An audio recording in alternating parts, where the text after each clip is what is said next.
Designing your dream business should be fun. It should be something that gets you up in the morning and it makes you happy and that makes you willing to get out there and fall on your face, because you know the more times you fall on your face, the closer you are to success. This is Dr. Drema, and I am here with my show on designing your dream business on the Wooditch Network. Hey, it's Dr. Drema. We are continuing talking about our money mindset. Today we're going to talk about the power of your focus. When we're focused on what we don't have, all we notice is what we don't have. That's the crazy part, right? How do we change this? You see, when we begin to focus on a sense of abundance, a sense of fullness, we begin to shift our mindset. And that's what we need to do, you see, because in thinking about focusing,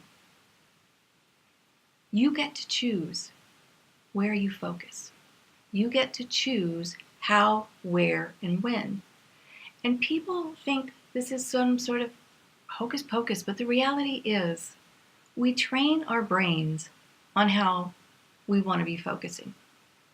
So if I am constantly in a state of stress over money, then I am telling my brain there's no opportunity for me. I'm never going to be able to make it. And you know what? Those words have truth, because where our mind goes, our life goes. So I want you to think about something like this. If you grew up being told a particular thing about yourself, like you were lazy, or you were the good one, or you were the studious one and your brother was the goof-off one, or vice versa, it doesn't matter. But think back to some of the messages you got in childhood and think how those have carried through to your adult life. It doesn't change until we get in there and learn how to change it. That's the power of our mind, which is why our focus becomes so powerful. If I am focused on this idea that I am going to succeed, I am going to take every opportunity, you can bet I am going to be scanning the environment looking for opportunity. If I am focused on the idea that there is nothing for me out there, then my brain will choose selectively to see lack of opportunity. It's crazy, right? Think about that old thing where somebody says, don't think about pink elephants. You suddenly have a pink elephant in your mind, right? That's the power of suggestion. And what we need to do in order to move our money mindset is to use that power of suggestion. So this is where affirmations come into play. Now, a lot of people don't believe that affirmations or having a mantra really works. I'm going to tell you why it works. It's not woo-woo. It's science. Now, people who are more into what we call woo-woo, or the more spiritual side of things, yes, they are all into affirmations because it follows a lot of what people believe, the law of attraction. What you think about is what you get. And then people who are not into that go, well, yeah, but I was thinking about a Porsche and I didn't get a Porsche. And it doesn't quite work like that. But the power of affirmations is it begins to work on our subconscious. Our subconscious has no idea what time it is, what day it is, what year it is. It doesn't know anything except the present.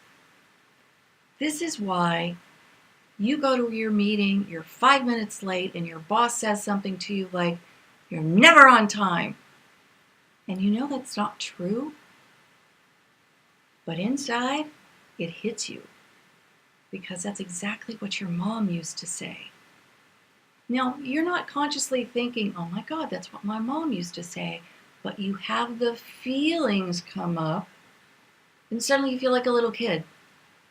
So you can't even address your boss. You can't say, actually, I'm on time 99% of the time. Today's just an aberration. No, because in that moment you're like, oh my God, am I really never on time? And you go into a place of second guessing yourself. This is why affirmations work. When we repeat something to ourselves consistently, positively, we begin to work on that subconscious part of our mind. You can't work on it directly. You can't just say, no, come on, get over yourself. Your mom's not in the room. You're not always late. Because it's a feeling. That's what's driving you in that moment.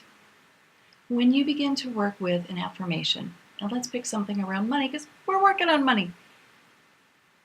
If you pick something like, I can earn as much money as I want, that's great.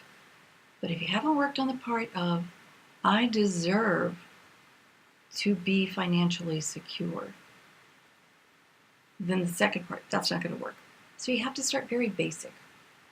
And if you're struggling financially, if you are worried about bills, if you can't ask your boss for a raise and you've been there 45,000 years, here's what you need to do. Create your affirmation. I deserve to be financially secure. Repeat this to yourself. Write it down. Put it in places where you can see it. It will make a difference.